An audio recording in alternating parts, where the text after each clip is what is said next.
салом бинандагони азиз, таҳволоти Тоҷикистон ва ҷаҳонро аз радио Озодӣ пешниҳоди шумо мекунем. Шалои Гулхоҷа ҳастам дар хидмататон. Имрӯз 28 сентябр атрофи ин мавзӯъҳо суҳбат хоҳем дошт.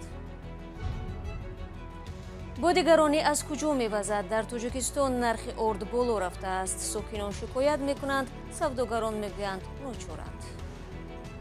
чикор маҷбур ҳастем бихарем ам болоам ки равад. Не ки мо мехоҳем ки ҳама чи боло равад орд меҳе. барои бисёр халк яхе камбағал ҷабр мешавад. Валентина Чупик, ҳомии ҳуқуқи муҳоҷирон дар Русия гуфт, фаъолиятҳои ӯ мақомоти интизомии ин кишвар ва бахусус ФСБ-ро асабонӣ мекард. ва додгоҳе дар Душанбе корманди ширкати Ёқут 2000-ро барои маъюб шудани ҷавони тоҷик гунаҳгор донист, вале баҳси пардохти ҷуброни зарар идома дорад.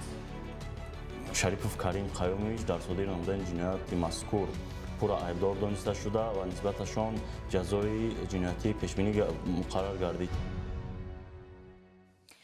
баъди болоравии нархи сӯзишворӣ дар Тоҷикистон, акнун сокинон аз гарон шудани нархи орд нигаронӣ доранд. онҳо мегӯянд ба фарқ аз 2 ҳафта пеш нархи як қалта орд аз 20 то 25 сомонӣ боло рафтааст. мардуми Тоҷикистон ки одатан дастархони худро бенон тасаввур карда наметавонанд, гарон шудани қимати орд ба буҷаи хонаводаҳо зарба мезанад. Молураҷаб Юсуфӣ ва Нигораи Фазлиддин дар ин бора гузориш медиҳанд. نرخ آرد یکی از محصولات اساسی نیاز اول در تاجیکستان بالا رفته است. ساکنان میگویند اگر تا 2 هفته پیش نرخ یک خلطه آرد تا 230 سومانی یعنی تقریبا 20 دلار بود، حال آن به 250-255 سومانی یا 22.5 دلار رسیده است. قیمت شده. چند شده؟ 250-240. چند بود؟ خیلی ما چی میگیریم؟ توجیک مطلب بود 230 میگرفتیم. همیشه وعده خوب بیورد ما گودردار و ایلمون کلون بسیار میخرن. اما فروشنده ها بالاروی نرخ آرد را قبول نمی کنند. نرخی که پیش سودا میکردیم حاضر نرخ ما و همون نرخ ذخیره دولتی 235 تا 250 سودا است. اینجا یکی از نقطه‌های تامین شهر دوشنبه با آرد است. مالکان آن میگویند گندم در قزاقستان قیمت شد و به این خاطر نرخ آرد در تاجیکستان هم بالا می رود. ویشی سورتمون 255 سوم. ویشی سورت که برای کاندید است که از دیدو استفاده می‌کنم. یکم سورتمون 240 سوم نکن. دویمش بازی دویمش 240 35 هر خیلی. آرد محصولات اساسی برای هر عائله تاجیکستانیان است و بالاروی نرخ آن به بودجه هر یک عائله تاثیر می‌رساند. در پی بالاروی نرخ سوزشواری و به گفته صاحبکاران بالاروی نرخ گندم در قزاقستان هنوز معلوم نیست که قیمت آرد باز چقدر بالا می‌رود، ولی ساکنان از هر سامانی قیمت شدن نرخ آرد نگرانی می‌کنند. خیلی چیکار مجبور هستیم بخریم ام bolağım ki ravad. Ne ki mu می‌خوایم که همه چی بالا ravad ord mehe. برای بسیار خلق یخ کمبغل جبر میشه. تاجیکستان امکان تامین ساکنانش را با آرد ندارد و 60% طلبات مردم یعنی سالانه تا 900,000 تن آرد را از خارج وارد میکند. ҳукумати барканоршудаи Афғонистон ва фаъолони маданӣ аз Шӯрои ҳуқуқи башари Созмони милал хостанд гузоришҳо дар бораи қатлу кушторҳои ҳадафмандона ва нақзи ҳуқуқи занонро таҳқиқ кунад. сафири Афғонистон дар Женева раҳбарони чанд гурӯҳи дигари ҳомии ҳуқуқ ин дархостро дар як нишасте дар ин шаҳр дирӯз баён карданд. Шаҳзод Акбар, раиси комиссияи мустақили башари Афғонистон ки аз кишвараш гурехт, гуфт толибон кормандони амниятии ҳукумати собиқ ва мардуми оддиро ҳадафмандона мекушанд. Агнес Каламард, дабири кулли созмони Авфи Байналмилал гуфт, ҳифзи далелҳо дар бораи амалкардҳои толибон паёми возеҳе мешавад ки ҷиноятҳо беҷазо намемонанд. ташаннуҷи авзо дар Афғонистон метавонад ба иқтисоди Тоҷикистон хатар эҷод кунад. дар ин бора дар гузориши тозаи Бонки ҷаҳонӣ зикр шудааст. вале коршиносони ин созмони молӣ тавзеҳ надоданд ки низоъ дар ҳамсояи кишвари Тоҷикистон дақиқан чӣ паёмад дошта метавонад. ин мавзӯъро ҳамкорони мо аз телевизиони настоящее время таҳлил карданд. مرز افغانستان و تاجیکستان رسما بسته نشده است. اما از بس که حکومت تاجیکستان تا تأسیس حکومت فراگیر از همکاری با طالبان دست کشید، به استثنای انتقال بار عملاً هیچ گونه رابطه سرحدی وجود ندارد.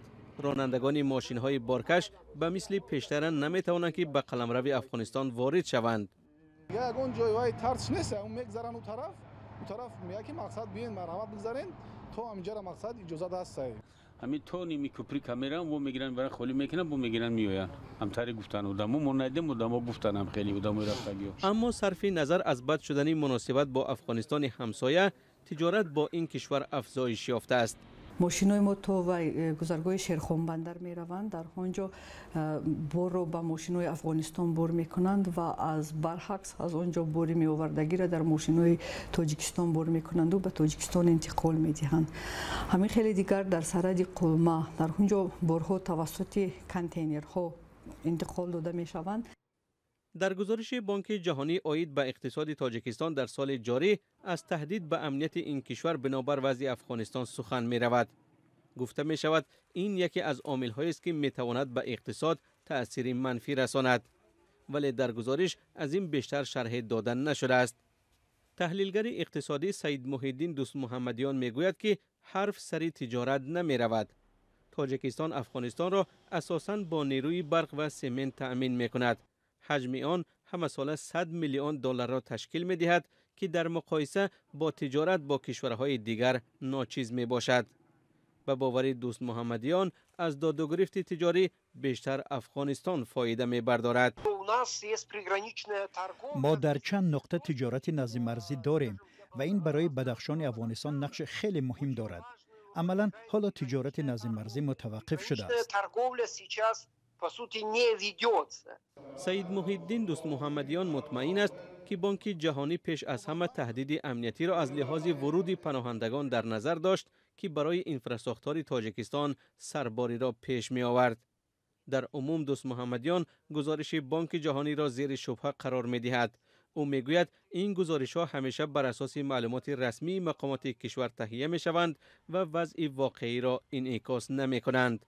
طبق گزارش این سازمان مالی، امسال مجموع محصولات داخلی در کشور 8.7% افزایش یافته است که این رقم در شرایط پاندمی و بسته بودن مرزها با بعضی همسایه ها مورد اعتماد نیست.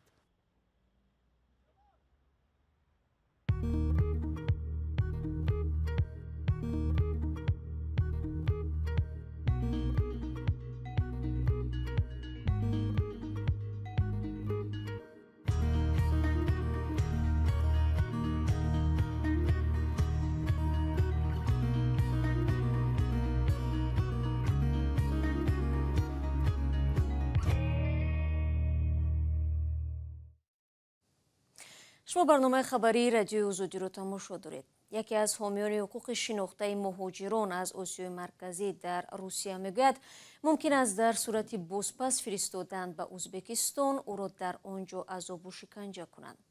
والنتینا چوپیک رو که روز 24 سپتامبر هنگام بازگشت از ارمنستان در فرودگاه شیرمتی و دستگیر و از حق پناهندگی محروم کردند، احتمال دارد به همین زودی ها به تاشکند فرستند.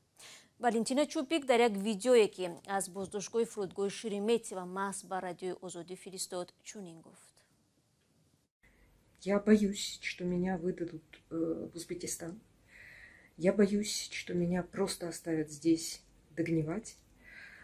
В Узбекистане меня ждет подвал СНБ. Слишком уж зависимы власти Узбекистана от властей России, я боюсь. А СНБ Узбекистана является младшим братом ФСБ и выполнит любые их указивки. Поэтому в Узбекистане мне опасно. Если я выживу, я обязательно продолжу свое дело бесплатной правовой помощи мигрантам. Если не выживу, очень жаль.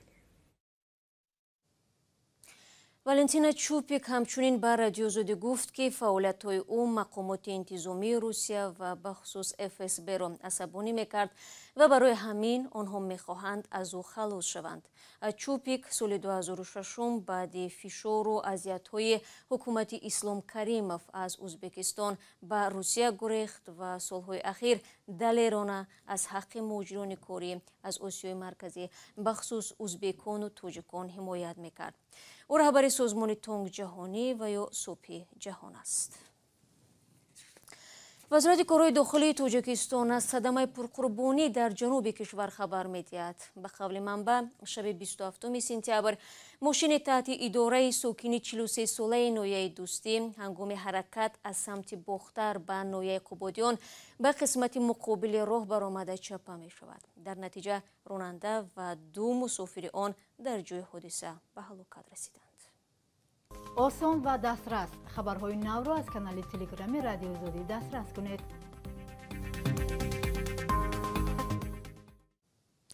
барномаро идома медиҳам. баҳси додгоҳии як ҷавони тоҷик бо ширкати Ёқут 2000 ки далели маҷрӯҳ шуданашро дар бетаваҷҷӯҳии раҳбарияти ширкат медонад ба поён расид, аммо масъалаи ҷуброни зарар норӯшан боқӣ мондааст. Сиёвуш Акобиршоев мегӯяд, дар додгоҳ ба онҳо гуфтанд ин масъаларо аз роҳи мусолиҳаву гуфтугӯ бо ҷониби ширкат ҳал кунанд. адвокати ин ҷавон дар суҳбат бо Алишер Зарифӣ ва Шаҳлои Абдулло гуфт ки қазияи Сиёвуш як намунаи рӯшани ҳақталабист. додгоҳи ноҳияи Шоҳмансури шаҳри Душанбе барои маҷрӯҳ шудани як ҷавони тоҷик Карим Шарипов муҳандиси ширкати Ёқут 2000-ро гунаҳгор дониста ва сипас ӯро афв намудааст.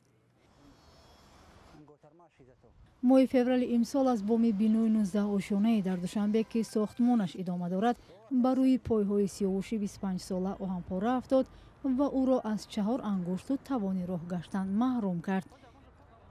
биноеро ки оҳанпора аз он ҷо афтодааст ширкати Ёқут 2000 месозад. гузашта паррандаи мазкур дар суди ноҳияи Шоҳмансур пурра ба итмом расид ва ҳангоми баррасии паррандаи мазкур дар мурофиаи судӣ муайян гардид ки дар ҳақиқат шаҳрванд Шарипов Карим Қаюмович дар содири намудани ҷинояти мазкур пурра айбдор дониста шуда ва нисбаташон ҷазои ҷиноятӣ пешбинӣ муқаррар гардид ки бинобар сабаби қабули қонуни ҷумҳурии Tojikiston дар бораи авф нисбати шаҳрванд Каримов Қаюм Шарипович аз ҷавобгарӣ ва аз ҷазо озод гардиданд. аз ширкати Ёқут 2000 касе ҳозир нашуд дар робита ба ин мавзӯъ суҳбат кунад. дар ҳукми додгоҳ гуфта шудааст ки худи Карим Шарипов ба гуноҳаш пурра иқрор шуда аз додрас хостааст ки бар асоси қонуни нави афв ӯро озод кунанд.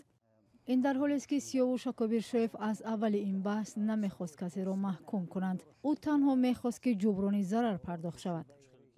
ҳоло масъалаи ҷуброни ӯ норӯшан мондааст, вале ҳуқуқшинос мегӯяд ин баҳс нуқтаи ниҳоии худро наёфтааст. мин баъд низ дар асоси анамун қисми хулосавии ҳукми суд ки дар ҳақиқат шаҳрванд пурра дар содири намудани ҷиноят айбдор дониста шуд, мин баъд низ он асос шуда метавонад ки барои пешниҳод намудани аризаи даъвогӣ аз ҷиҳати ҷуброни зарари моддӣ ва маънавӣ ба суд пешниҳод намоянд.